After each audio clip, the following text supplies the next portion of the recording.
From Hollywood, it's time now for Edmund O'Brien as Johnny Dollar? The insurance investigator that's working on the Byron Hayes killing? That's right. Who's this? I got a few things to say about the shooting. I can't say them to the police, but if you level with me, maybe I can say them to you. All right. But I've got to be sure of you, too. Who are you, and how'd you find out about me? One of the papers mentioned that you'd come to New York. I guess you've read about me, too. I'm what they call the chief suspect, object of a widespread search. Roy Corona? That's right. Now, do you want to talk to me? Sure, Roy. Anytime you say. I thought so. I'm going to give the phone to a friend that's with me. He'll tell you where to go and what to do so he can pick you up.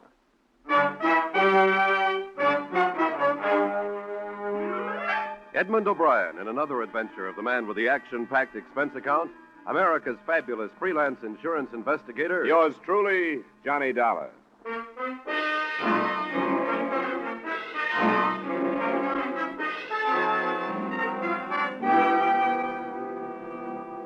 Expense account submitted by Special Investigator Johnny Dollar to Home Office, Corinthian All Risk Insurance Company. The following is an accounting of expenditures during my investigation of the Byron Hayes matter. Expense account item 1, $12, transportation from Hartford to New York. There wasn't much to be done that first day. The police had their theory on who had killed Hayes, and I hadn't had time to form mine. And then that evening, I received a phone call from a man who called himself Roy Corona, the basis of the police theory. 20 minutes later, according to instructions, I was standing on a 7th Avenue street corner holding a copy of Life magazine in front of my face so I'd be recognized.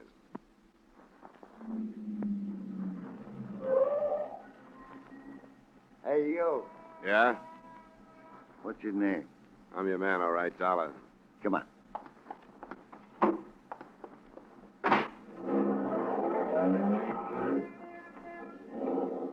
How are you, Dollar? All right. You didn't do anything I told you not to on the phone, did you? I told you I wouldn't do anything, didn't I? A lot of people make a lot of promises they don't keep. Maybe so. But I guess all I can do is either trust you or drive fast enough and far enough to shake a tail if I don't trust you. Or you can drop me if you don't want to go through with this. I didn't ask to come, you know. That's right. And I don't think you should have been asked. But it's Roy's neck, not mine. I'll just pretend there's a tail on me so I won't get out of practice.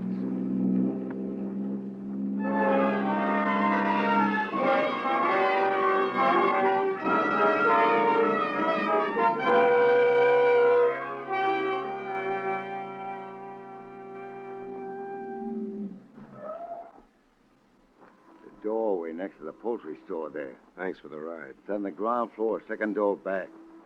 Tell Roy I'll sit out here for a minute and then park the car. Sure. Tell him I'll be in a little while. Yeah.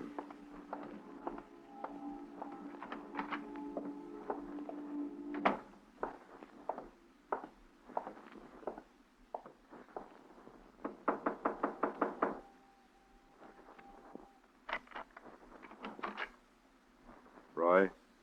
Yeah. My friend stay outside? Yeah, he said he was going to park the car. I'm not so sure I did the right thing calling you, but I guess I could make things worse by doing it. I guess not, Roy. They want you real bad. Sure they do, because I'm a natural. Once you've been in prison, you're a natural for anything. There's more to it than that, isn't there? According to the papers, yeah, but not really. I didn't kill this Hayes guy. I didn't even know him.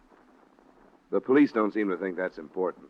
They figure that a guy who spends 2 years in a prison comes out to find his girl mixed up with a lot of men is going to get knocked off balance.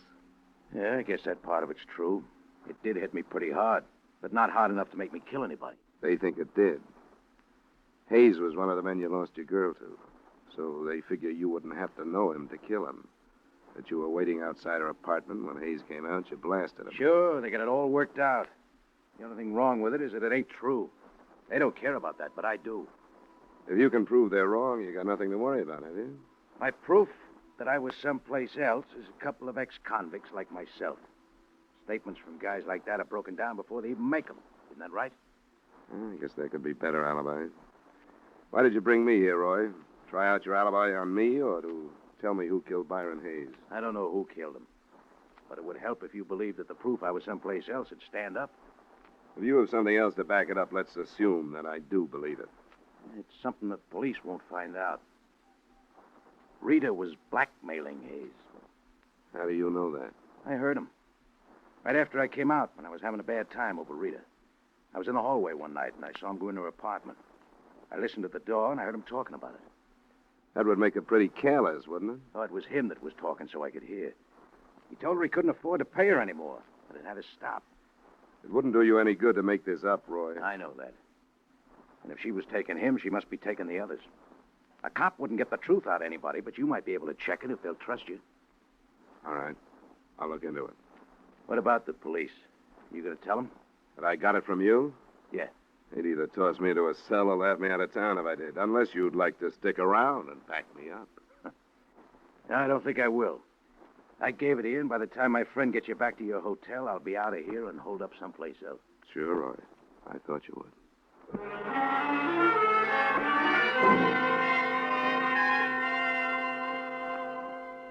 The only reason this tip from the number one suspect meant anything to me was that to date, no progress at all had been made. Rita Cobb, outside whose door Hayes had been killed, said she'd known him only casually, that he'd just dropped in. Nobody else could be found who knew about the association, and even the widow, Agnes Hayes, said she had never heard of Rita Cobb. After I was dropped at the hotel, I decided to try out the new lead on the widow first. I've told the police everything I know, Mr. Dollar. I'm afraid it wasn't very much, Mrs. Hayes, and I wondered if there might not be something you didn't tell them because you didn't want to. What do you mean? I'm not a policeman. There are no reporters around. Everything you say to me will be kept in confidence. Mrs. Hayes, didn't you really know that your husband was seeing Rita Cobb? If I'd thought he was, do you think I wouldn't have done something about it? You didn't suspect anything? No. Even now, I don't think he was seeing her, as you put it. Do you know why he would have dropped in to see her, as she said he did? No. I knew nothing about it. Oh, please, Mr. Dollar, you must understand that this has been very difficult for me. Yes, of course it has. As far as I'm concerned, my husband always was a man above question. His friends, his business associates, everybody looked up to him. I looked up to him. And now you and the others ask me to believe that he knew this woman. She said as much. No, she was lying. There must be something else she's hiding. She's saying she knew Byron to hide something else. She didn't know him. She's lying. We'll learn the truth, Mrs. Hayes. Someone told me that Rita Cobb was blackmailing your husband. That's not true. That he was heard saying he couldn't pay her anymore. That's not true. Why should he pay her anything? He didn't know her. All right, Mrs. Hayes. I only wanted to tell you what somebody said. It's not true. All right, Mrs. Hayes.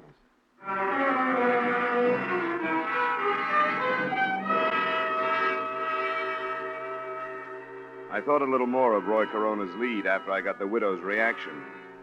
Nobody can deny so vehemently and not be doubted. I wondered how the beautiful blonde in the case would take the bait.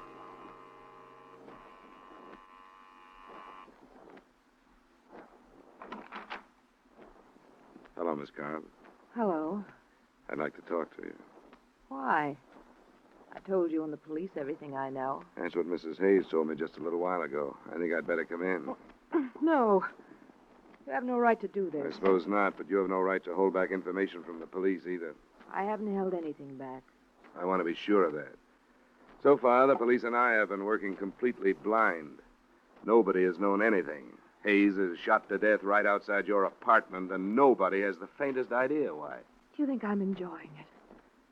Do you think I like seeing my face plastered all over the papers labeled the mystery woman? Don't you think I'd like to see this cleared up?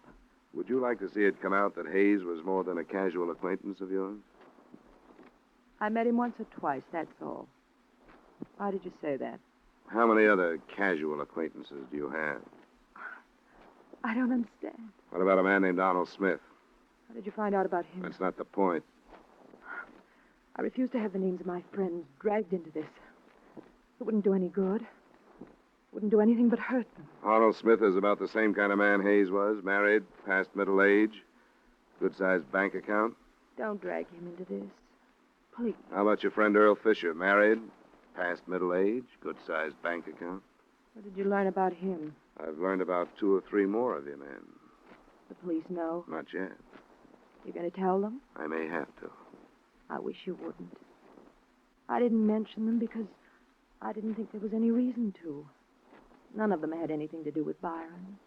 How did you know that? Why, because none of them knew about him. Because he was such a casual friend? No. I lied about that. But not to hide anything from the police. And why? I don't know. I was afraid to tell about him. I can see why.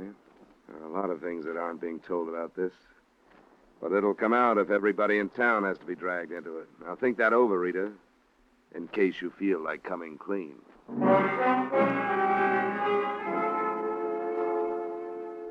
She didn't feel like saying any more to me anyway. It was about 10 p.m. when I left her. And my first stop was a phone booth a half block away from her apartment building. I dialed a number and got what I'd expected, a busy signal.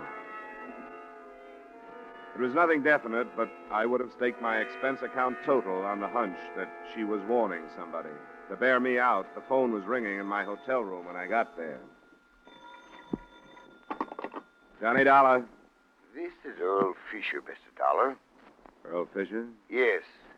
You mentioned my name to Rita Cobb a short time ago. Yeah? I had a feeling I should have talked to someone before this. That's right, you should have. I hope you can understand, however, my feelings. I naturally didn't want my name to enter this public. Naturally. I have a great deal to consider. A family, reputation. Yes, I understand, Mr. Fisher. But I feel that I have to talk to you. Did you tell Rita Cobb that you were going to? Hardly, since she threatened me with dire consequences if I did. All right, Mr. Fisher. Where can we get together? I'd have to know that I could count on your confidence, at least temporarily. I think you can count on that. Could you meet me this evening? Where? Do you know Ricky's Club on Lexington near 80th? I can find it. Then shall I see you there in 30 minutes? The bartender will point me out to you. I'll be there, Mr. Fisher. Thanks for calling.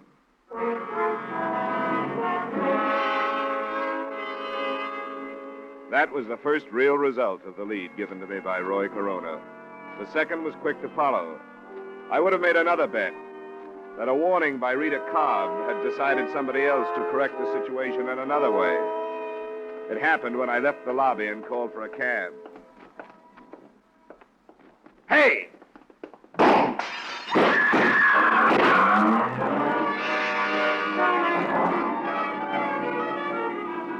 shots came from a car, double parked. First, I saw the pistol come out of the window. Then I dropped, and from a prone position, I heard the rest. And I remember lying there. I didn't wonder so much about who was shooting at me then. I wondered how many people in the city of Greater New York wanted to see me and my information out of the way.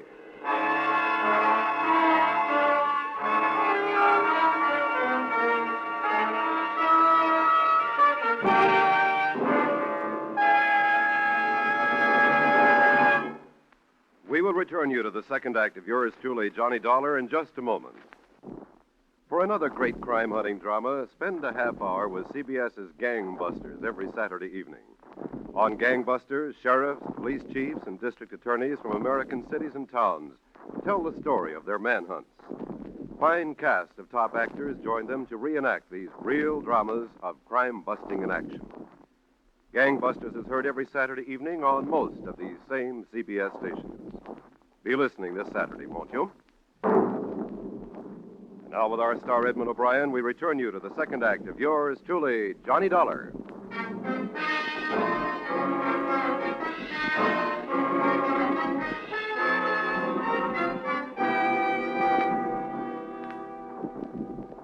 I didn't want to talk to the police right then, but I didn't have a chance not to.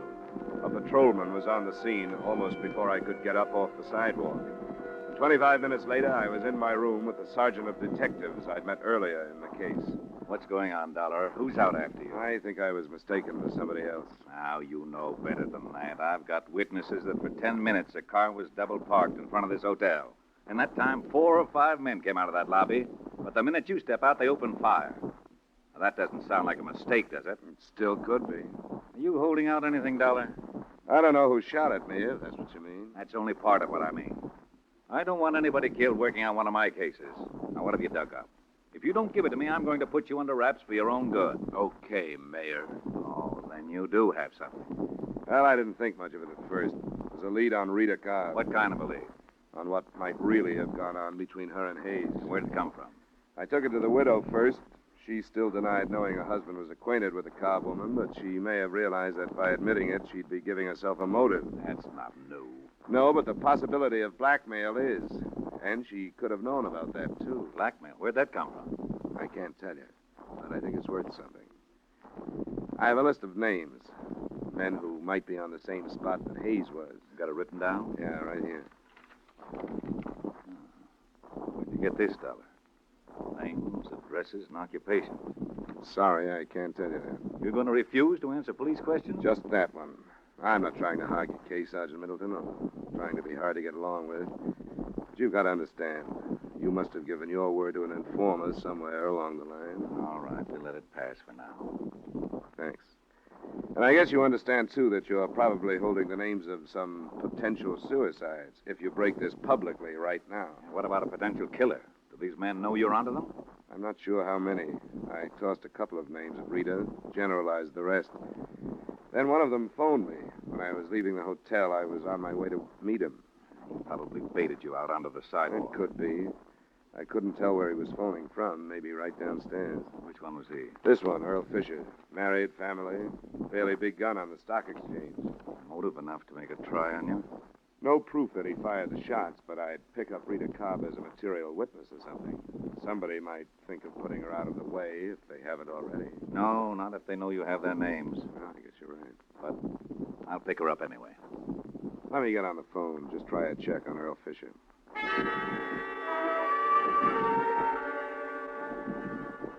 I called the bar where Fisher said he'd meet me. The answer I got didn't do much to alibi him for the attempt on my life. The bartender told me that Fisher not only hadn't been there that night, but that he, the bartender, had never heard of him.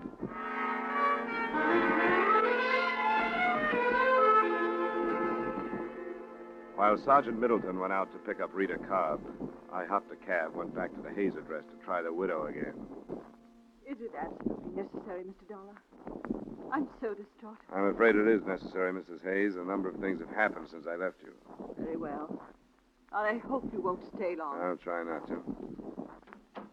Would you like to sit down? Yes, I think we'd better. All right. Come in here. I hope you'll forgive the appearance of the apartment. I haven't had the servant in. Might have been better if you had, rather than staying here alone. I couldn't face her. I don't know how I'll be able to face anybody ever. We've been not what you'd call prominent people, but certainly quite acceptable. Then to have Byron killed in that sordid place under these circumstances. What circumstances, Mrs. Hayes? That girl. No one will ever really believe that Byron didn't know her, no matter what the truth is. I think you know what the truth is, but you've had reason to deny it. Now, what reason? What are you trying to save? Save? What is there to save now? I can't think of anything except what's left of your pride, Mrs. Hayes, if you'll excuse my saying so. You're a cruel young man. I don't like to be, but sometimes it's worse to be too kind. You've taken advantage of the police and me by holding back the truth for purely selfish reasons. Mr. Dollar. You're less interested in seeing your husband's death cleared up than you are in what your neighbors will think of you when the truth does come out. And it has come out. Mr. Dollar. And you're in danger of having to answer impeding the investigation of the death of your own husband. Now, what will your neighbors think of that? Mr. Dollar, what are you saying? What do you mean? Rita Cobb admitted to me that your husband was more than a casual friend. She's lying. Another acceptable husband admitted to me that she was blackmailing him. There are others.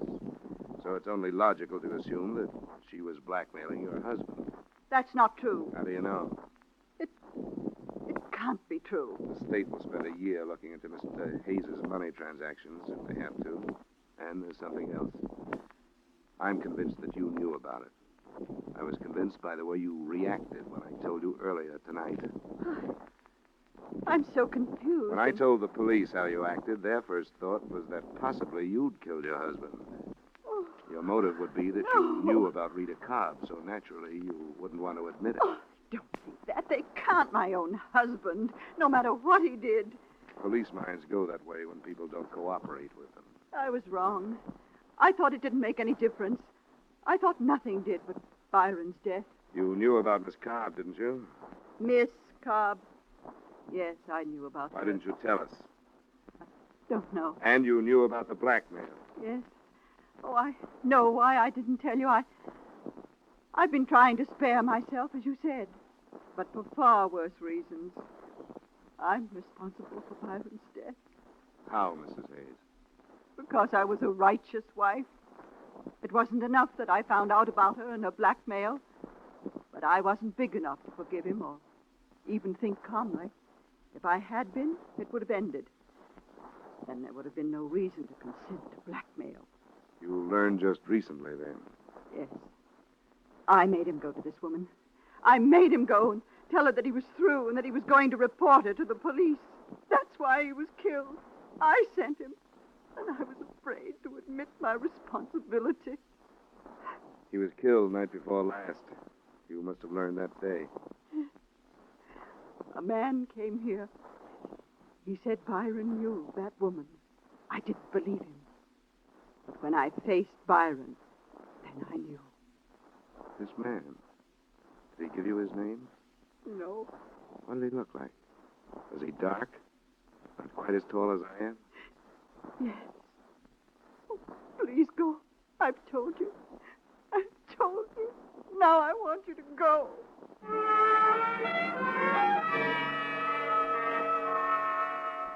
I left and took with me one more piece of the puzzle that looked like it was ready to fall into place. The man I described to her was my original informant, Roy Corona.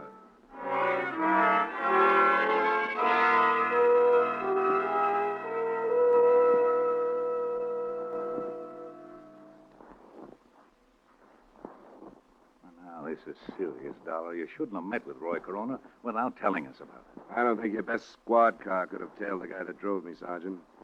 After I met him, he moved someplace else, so it probably doesn't make any difference. Then what do you think his game is? The way I see it, he was in love with Rita Cobb. 2 years in prison, he comes out and finds her involved with these men. He did enough listening at doors to satisfy himself that she was blackmailing Hayes as far as I can go. He's hoping to frame her for it or whether talking. Well, you shouldn't have met him when doors coming up. There. What did you bring me down here for? You're a witness, but looks like you're... What's downstairs? Some fast explaining, Rita. And Hayes. I told for you. blackmailing Hayes. I found that out. It wasn't blackmail. I borrowed some money from Byron once in a while. That isn't what Roy Corona told Mrs. Hayes. Oh? I should have known. Well, I don't care what he told her. Go through just what happened the other night again. It's the same as before. Byron left, I heard some shots and ran out. Byron was lying there. You ran right out and didn't see anybody. That's right. You're sure you didn't see anybody? If I had, don't you think I'd say so? You didn't see Roy Corona? I wish I had. But I don't care what you've got on me. I'm not changing my story. I heard the shots, ran out, and Byron was lying there. Have you seen a lawyer? Is there a law against that? Are you sure you didn't run out first, then hear the shots, and then see him lying there? Are you asking me if I killed him? If you didn't, who did? I heard the shots, ran out, and he was lying there. We've figured out a motive for you now. Byron's wife got after him, made him come down and tell you he was going to turn you in. Didn't he say that? Turn me in? For what? Byron and I were good friends. He dropped in. So you prove that's what he said. We've got pretty good proof that you were blackmailing 5 men at least. Oh, I don't think you'll find anybody who'll say that's what it was. Yeah. You had enough, Dollar. I've had enough.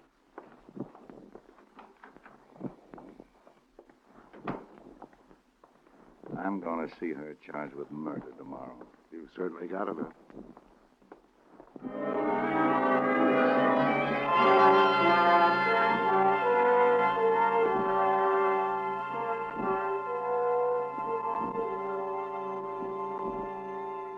That's the way things stood that night, and until my hotel room phone rang in the morning. Ah, Johnny Dollar. Dollar, this is Roy Corona. Yeah, what do you want? I read in the morning paper they're charging Rita with murder. That's right. She didn't do it. I did. What are you talking about? What's the matter with you? Nothing's the matter with me. Only she didn't kill him, I did. I shouldn't have, but when I found out she was seeing him and she wouldn't see me, I went crazy. I saw him come out of her apartment and I killed him. I want you to come and get me. Nobody has to come and get you, Roy. Nobody's interested in you. If you want to make a statement, look up Sergeant Middleton and make one. I can't do it that way. Look, I'm where you first met me. Bring the sergeant and come out after me. And do it fast before I change my mind. Hello? Hello? After working half the night, it bothered Sergeant Middleton even more than it did me. But it was something that we thought we should look into. About 45 minutes later, we were knocking on the door of the dingy room next to the poultry shop. Who's that? Dollar? That's right, Roy. Well, you came too late. I told you I might change my mind. Well, I have. Oh, come on, Roy. Don't be ridiculous. No, I killed him. And if there's no chance of working out a life with Rita, you might just... Look, Roy, everything is just... Okay, Dollar, let him have it.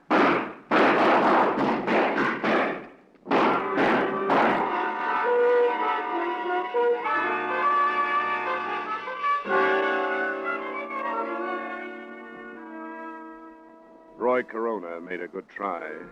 As well he might have, since he went to Mrs. Hayes and started the whole thing. But his shots went wild, and the sergeant's mind did too. When we dragged him out, he was still telling the same story. He didn't stop trying to save her until he heard about the confession made by Rita Cobb after I'd left her, about her motive and about the murder gun that turned up in her apartment.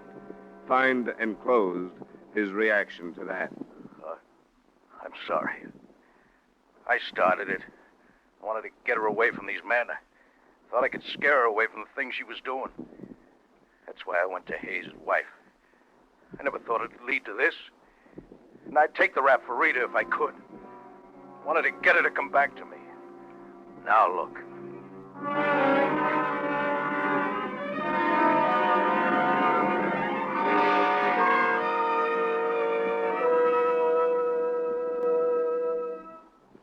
Expense account item 2, $140 miscellaneous expenses in New York.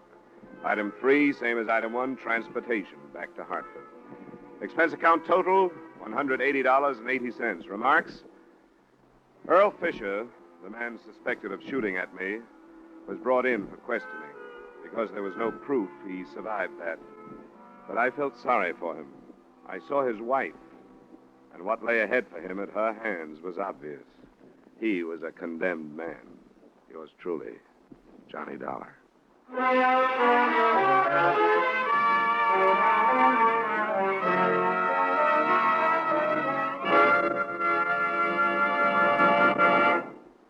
Yours truly, Johnny Dollar, stars Edmund O'Brien in the title role and is written by Gil Dowd with music by Wilbur Hatch.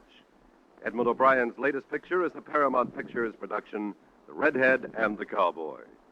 Featured in tonight's cast were Jim Nusser, Lee Patrick, Gene Bates, Ed Begley, and Jack Moyles. Yours truly, Johnny Dollar, is produced and directed by Jaime Del Valle. This is Dick Cutting inviting you to join us next week at this time when Edmund O'Brien returns as... Yours truly, Johnny Dollar.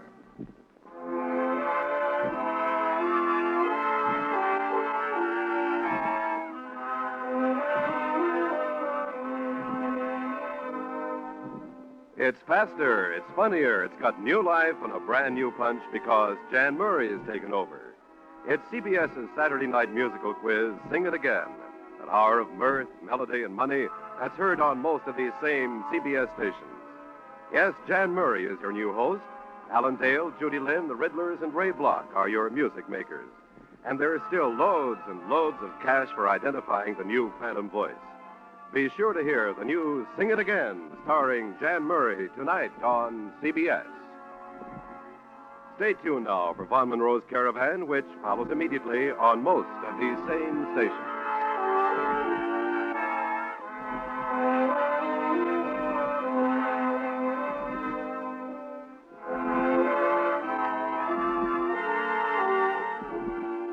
This is CBS, where you laugh at Jack Benny every Sunday night, the Columbia Broadcasting System.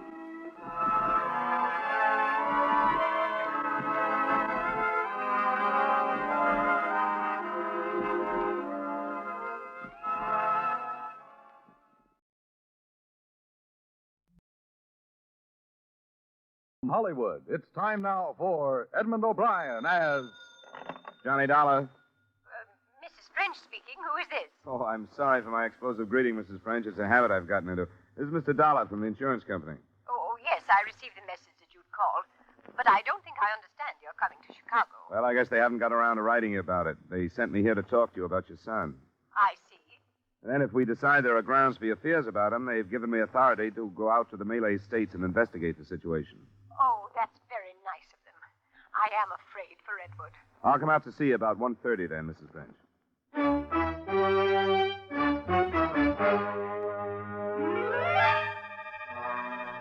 Edmund O'Brien in a transcribed adventure of the man with the action-packed expense account. America's fabulous freelance insurance investigator. Yours truly, Johnny Dollar.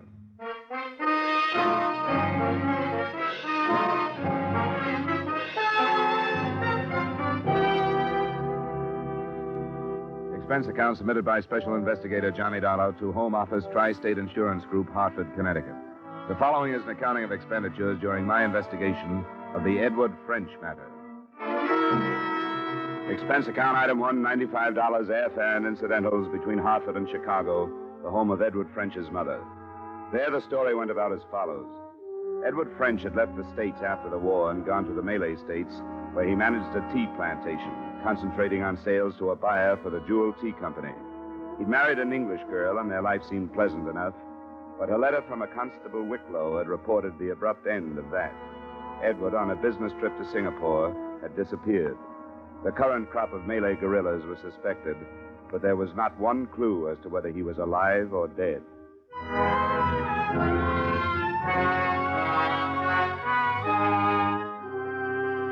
Expense account item 3, $1,283 airfare to Singapore.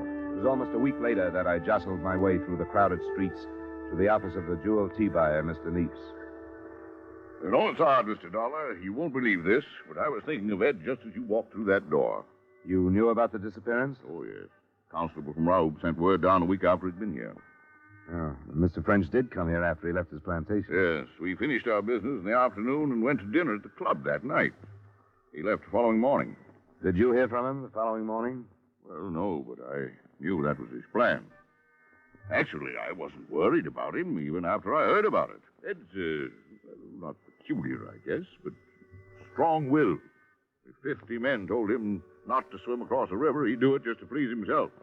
You get to expect the unexpected from him. I don't know if I make myself clear. I think I understand. Selfish may be a better word. What I mean is that it would be like Ed to suddenly leave for some place without bothering to tell anyone. Not even his wife? Well, first of all, not his wife. Now, don't misunderstand. I like Ed, but I can't help disapproving of some of the things, like the way he treats Catherine. But none of my business. I like him in spite of those things. I think Ed will show up when he gets ready to and laugh at the trouble he's caused. You don't put any stock in the idea that the guerrillas might have got him, huh? Bandits, I understand you call them? Yes. Well, of course, there's always that possibility. A phantom is killed now and then, but I'd expect Ed to be the last one. If he just took off someplace as you suspect, would you have an idea where he'd go? No, I'm afraid I wouldn't. It's a big world, you know. Yeah. How do I get to Raoub?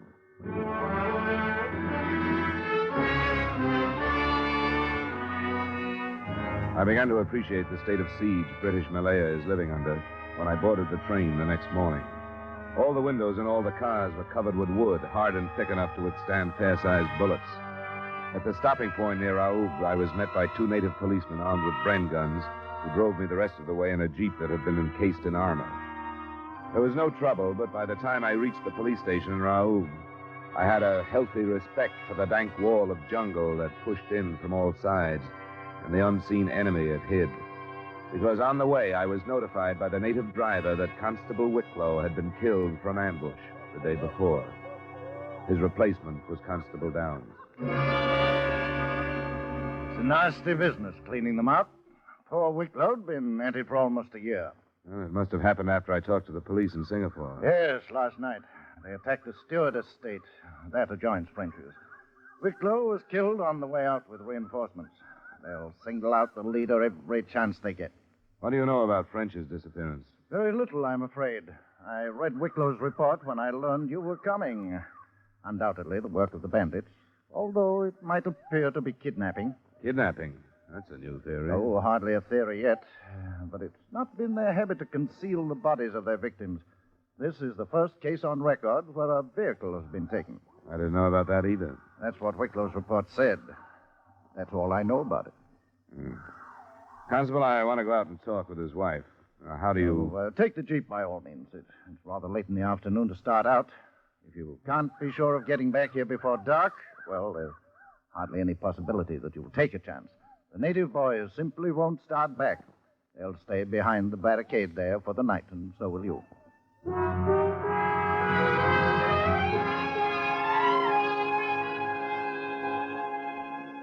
The French estate, like the others, maintained about 50 private soldiers who held defensive positions about the place 24 hours a day. By the time I got there, they had pulled in for the night and were manning a tight perimeter around the main house. As the Jeep passed through it, I saw that they were fairly well armed with rifles, light automatic weapons, and grenades. In sight of all this, waiting on the veranda, and dressed as though she were about to leave for a cocktail party, Mrs. French looked entirely out of place.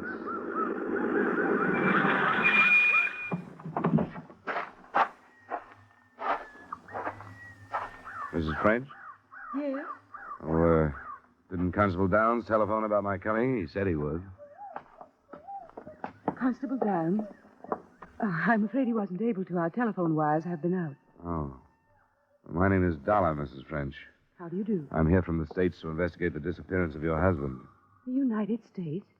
I don't understand. I was sent by the insurance company that carries the policy on his life. It's quite a big policy, you know.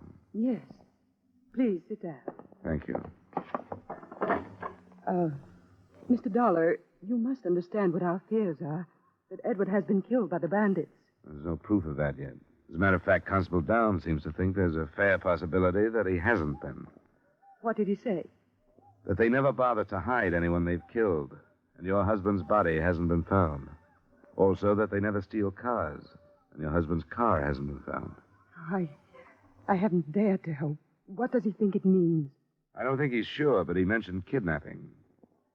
I didn't know until I talked to him that your husband had been in his car when he disappeared. Does that mean that he drove to Singapore? Yes, he always drove.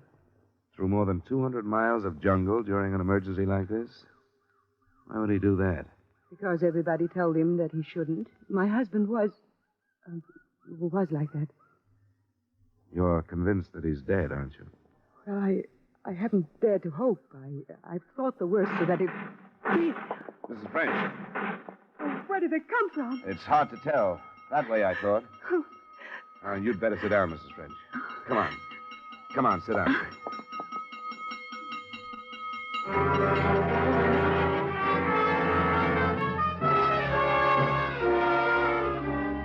About 15 minutes later, I thought I understood her violent reaction to the shots in the far distance. A small lorry pulled up in front of the house, and a blond man of 30 or so years got out of it. He was introduced to me as Keith Stewart, manager of the adjoining estate. From one brief look that passed between Mrs. French and him, I thought I understood who she had been afraid for. Well, I dare say that nobody would travel all the way out here if I caught it. You Americans are a surprising lot. Yes, I suppose so. And by the way, I very nearly did catch it. We heard the shooting. How many were there, Keith? Hard to tell. As usual, I could scarcely see the beggars. But their number's not as important as the fact that they're still in the vicinity after last night. I'm afraid we shall have to expect another raid tonight. The telephone lines have been cut. Yes, I rather thought they had. I tried to call. That's why I popped over. I think we can expect them here tonight. Is that your Jeep, Mr. Dollar? Constable Downs let me use it. I wouldn't try to return to Raoub until morning if I were you.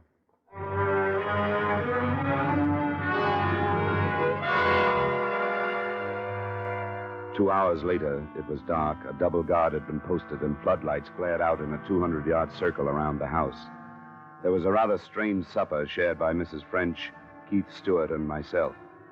The association between the two was obvious to me by the time coffee was served, and the rest of it came out later that night.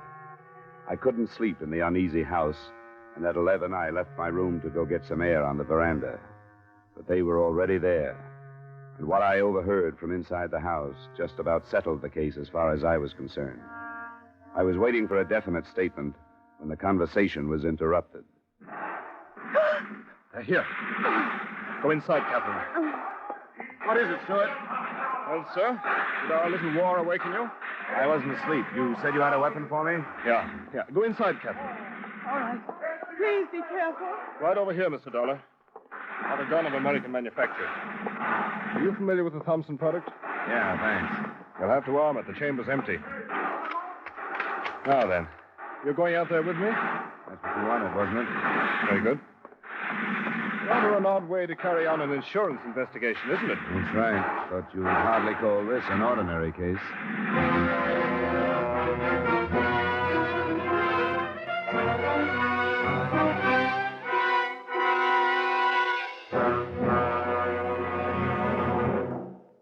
We'll return you to the second act of Yours Truly, Johnny Dollar, in just a moment. There have been some changes made, and it's faster, it's funnier, it's got new life and brand new punch because Jan Murray's taken over. What show is this? Why, CBS's Saturday night musical quiz, Sing It Again. That hour of melody, mirth, and money that's heard on most of these same CBS stations. Yes, Jan Murray is your new host. Alan Dale, Judy Lynn, the Riddlers, and Ray Block are your music makers. And there's still loads and loads of cash for identifying the phantom voice. Be sure to hear the new Sing It Again starring Jan Murray tonight on CBS. Now with our star, Edmund O'Brien, we return you to the second act of Yours Truly, Johnny Dollar.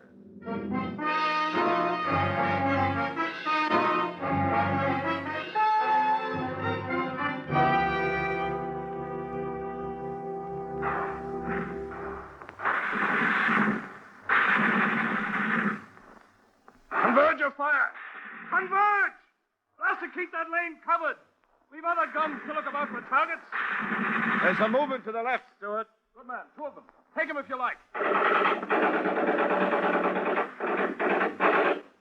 There's 100 of them. The main force all right. Swing your fire! You there! Concentrate on their rear. You two, Dollar. Straighten them out! We'll be in the enfilade position.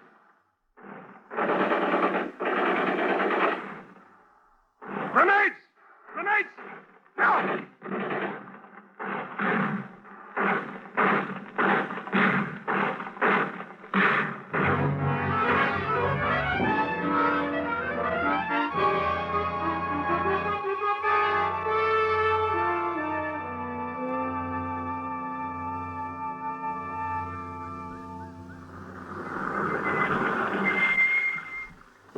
Thanks, man.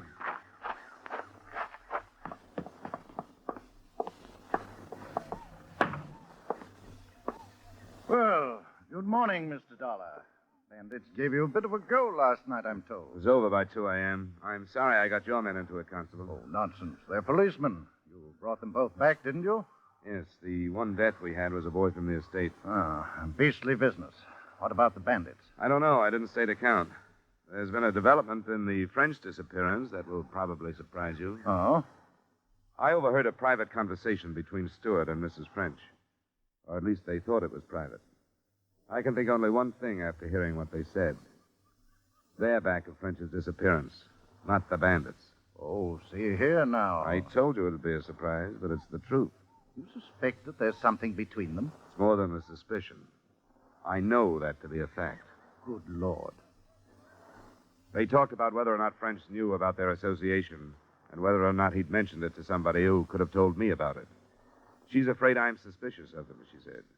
What else could they have been talking about, Constable? I don't know. Good Lord. Did it sound as though they'd killed him? Yes, it did. But unfortunately, an overheard conversation isn't much in the way of proof. No. Pity the body hasn't been found. That would help. He didn't say so, but I sort of assumed that Stewart has a wife. Is that right? Yes, he has. Rather a pathetic, sickly woman. You can't say that about Mrs. French. Oh, no. I suppose one couldn't. I wonder if you could call Stewart into town for something this afternoon. Maybe a report on last night's action. I'd like to talk to his wife. Why, yes, I imagine I could. I'll ask 2 or 3 of the planters. As a matter of fact, I should arrange a meeting to discuss common defense. But good Lord, Dollar, this possibility is astounding.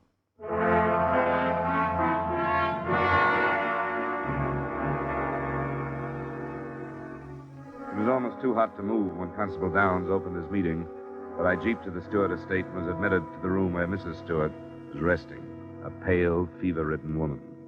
Mr. Dollar, you've traveled a great distance in order to ask questions. I find rather strange your hesitancy now that you are here. There are some questions that are particularly hard to ask. About your husband, Mrs. Stewart. Yes? Do you know about your husband and Mrs. French? Of course I've known. He's in love with her. And I don't care. Has he spoken of divorce? Under British law, Mr. Dollar, it would be my place to speak of divorce. Why do you ask? I wondered if he or they had any plans for the future. I assure you that any of Keith's plans for the future will include me. Unless he kills me. At times I wish he would. Do you think Edward French knew about his wife? I don't know. Mrs. Stewart, I don't know if you really think your husband is capable of killing you. But it looks very much as though he did kill Edward French. I hope he did. And I hope he's punished for it. Can you think of anything that might help me prove that he did? No.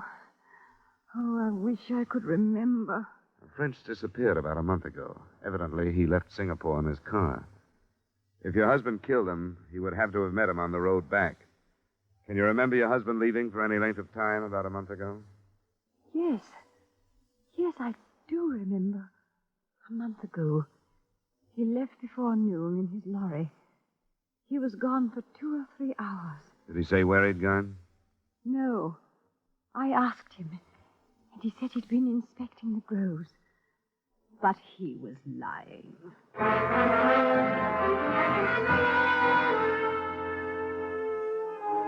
It was hard to know whether she was speaking the truth or what was manufactured by her hate for her husband. When I left her, I went back to the French estate. Mrs. French was reportedly too ill from the previous night's excitement to see me at the moment, and I was told to wait. I waited until an hour before dark and then was faced not by the lady of the estate, but by Keith Stewart. My wife told me about your visit, Mr. Dollar. She did? I was hoping that she wouldn't. I'm sorry that you bothered her. She's quite ill. At times, what she says has entirely no basis of reason. Oh? She seemed to be all right when I saw her. She told you that I killed Edward French.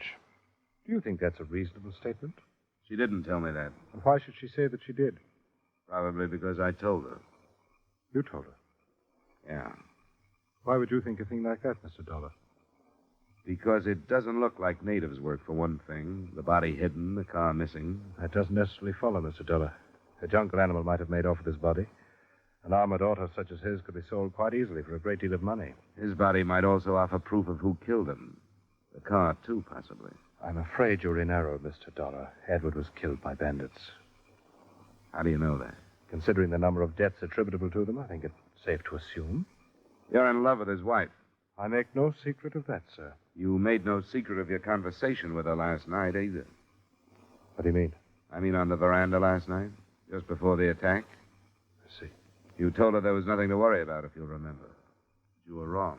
I'm afraid you were, too, Mr. Dollar. Spying is not looked upon with any amount of favor here. It's not my usual method, but your stupidity made it almost unavoidable. How do you think the murder is going to be received? I insist there was no murder per se. Edward was killed by the bandits. Keith. Catherine, will you go back to your room, please? No, Keith. I have a right to know what's being said. Nothing is being said, my dear, that would be of any interest to you. Why do you say that, Stewart? I've been listening, Keith. I have a right to be here. All right, my dear. As you know, then, we were discussing the possibility that I might have killed your husband. It's a groundless discussion, since even if Mr. Dollar were convinced that I had, there would be the matter of proof. I've been expecting that. And you have a solution? Not at the moment. But let me tell you this. I have Constable Downs convinced, too. He arranged the meeting of you planters this afternoon only to give me time to talk to your wife. Keith. Please, Catherine, be quiet. The constable has probably radioed our suspicions to Singapore by now, so you can see that the ball is rolling, so to speak. Catherine, be quiet. Go to your room, Catherine. It'll be better if you go to your room. You can see she's ready to break down right now. I don't think you have a chance, Stewart. She had nothing to do with it, Dollar. I'll accept full responsibility. We did fall in love. Edward was a beast. That has nothing to do with it, has it? If you'd known him, you'd realize that it had a great deal to do with it.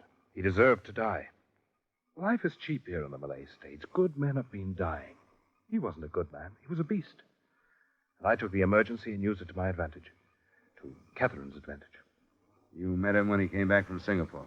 Yes, I drove my lorry to meet him. I feigned engine trouble, and when he got out, I shot him and drove away. But I didn't tell Catherine until after I'd done it. Do you want to go into town to give your story to Constable Downs, or shall I send in for him? I'll go in. If you wouldn't mind, I'd appreciate it if I could go to my estate first. It's close to dark. I'd appreciate it. We'll go in the Jeep then. I've got 2 armed men in there. All right, Mr. Dollar. I won't say goodbye to Catherine. If we could leave now. Oh, you're carrying an automatic. I'd better take that. All right, we can go now.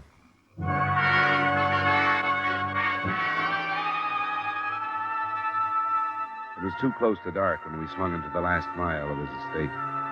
The jungle seemed to press in closer than ever. The orange sun had sunk below the trees by the time we reached the house. The guard was set, and I wondered if I had spent another night with a Thompson in my hand. We walked into the house, and there faced a man I didn't recognize until Stewart screamed his name. French! French, but how? An emaciated Edward French, a scarecrow, half alive, and holding a pistol in his hand. French? Edward? Yes, Keith. No, Edward, no! You are Edward French? Yes, I'm Edward French. I'm still alive. I stayed alive so I could come back and face the man who thought he'd killed me. How is Catherine? Edward. Is she happy thinking I'm dead? She should have known that I wouldn't die. I didn't die, Keith. Keith was going in to give himself up, French. You won't have to now. Oh, wait a minute. Let things go the way they're going. I know how things are going. I don't know you, but don't try to stop me. Edward. Look, Edward, there's nothing I can say. Nothing I can say, but Edward, there must be something.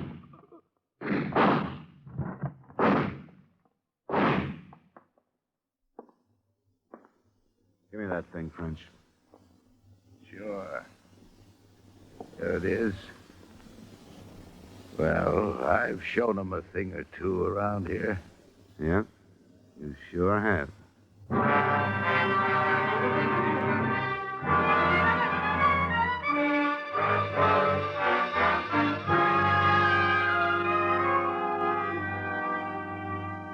Expense account item 4, same as items 1 and 3, transportation back to the States in Hartford. Item 5, miscellaneous, $200. Expense account total, $2,739.50. Remarks? The story of French being left for dead and driving to a settlement hospital is too long to cover here. But he did, without letting anybody know who he was. The last I saw of him, he was being booked for murder himself. I had no idea that a cup of tea might have all this background. But I was there. Yours truly, Johnny Dollar.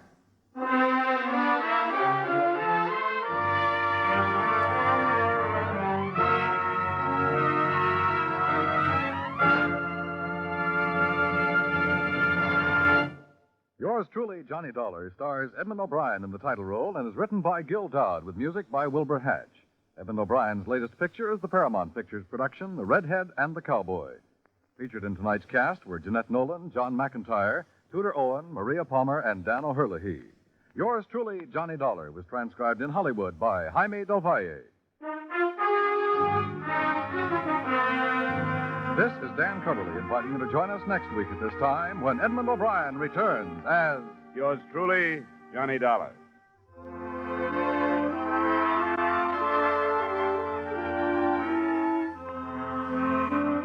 For more adventure and mystery tonight, CBS brings you Hopalong Cassidy, Gangbusters, and Broadway is My Beat on most of these same CBS stations. Stay tuned now for Larry LeSueur with 5 minutes of the latest news, which follows immediately over most of these same CBS stations.